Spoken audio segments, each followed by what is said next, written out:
In 2008, Robert Lyons had an argument with his mother. Apparently, she wasn't as big of a fan of Avril Lavigne as he was, and she refused to get in touch with a friend who could get him the tickets for an upcoming concert. Lyons had a fit over the incident and smashed his mother's head with a cognac bottle. It looks like Lyons' obsession with Avril was so strong that his outrage over the lack of tickets turned him into a brutal psychopath. He stabbed his mother 9 times while she was passed out on the floor. To make things even more ridiculous, Lyons wasn't even a crazed teenager. He was a full-grown 40-year-old who obviously had major anger management issues. We're pretty sure Miss Levine would not approve of such fandom.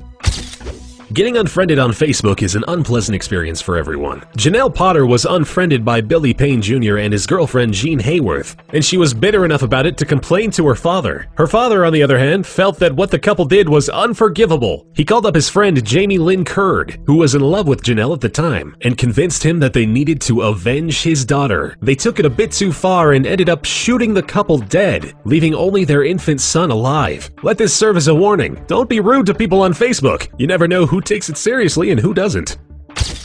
No one likes to be photobombed, especially not when they're all dressed up and striking a pose during a party. Still, nobody gets too worked up over a photo gone wrong. Well, at least nobody except Candice Brito and Vanessa Zavala. The pair were so angry when 23-year-old Annie Hoon Kim Pham photobombed them in front of a club that they beat her to death. The women are facing 11 years in prison. To say it was an overreaction is an understatement. How many times have you told your annoying siblings that you would kill them? Probably a million. How many times did you mean it? Probably never. A 13-year-old boy in Russia, however, meant it. His sister took charge of the remote control and wouldn't give it back, and her younger brother just wouldn't have any of it. He shot her point blank with a hunting rifle.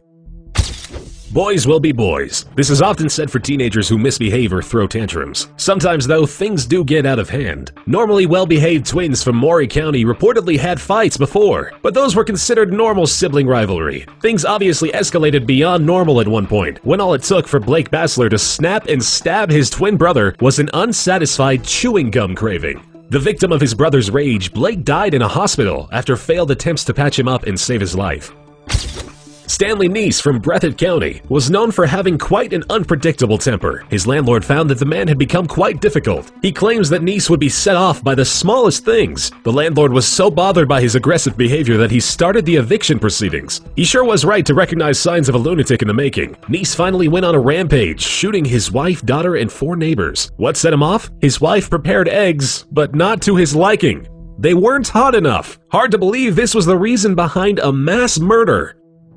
Breakups can be very ugly and leave us bitter, angry, and full of resentment. Still, people normally deal with these things by acting out a little bit. Too much partying, angry text messages here and there, hateful gossiping, crying. These are some of the mainstream techniques of dealing with this sort of stress. Another technique tried out by 15-year-old Joshua Davies is murder. Davies was very angry after he broke up with Rebecca Alward, and he often told his friends that he was going to kill her, indulging in sadistic fantasies. Nobody thought he was actually going to do it. A friend even dared him, saying he would treat him to a breakfast if he actually went through with his plans. Davies decided to take the bet. After brutally beating his ex to death, he texted the aforementioned friend asking for the free breakfast he was promised.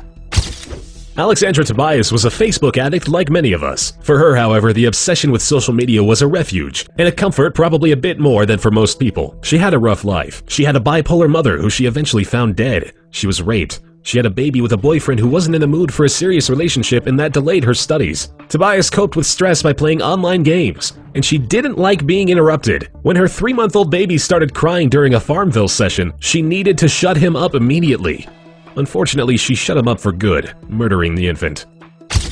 Sometimes it's hard to get along with our roommates. People can annoy you for many reasons: not cleaning up after cooking, leaving their stuff lying around, not throwing out the trash, or simply not getting more toilet paper when it was their turn. For Franklin Paul Crow, the latter was the last straw. He and his roommate were continuously having arguments about this, and finally Crow just couldn't take it anymore. He killed his roommate with a sledgehammer and a claw hammer, enraged upon learning that he once again didn't get the toilet paper.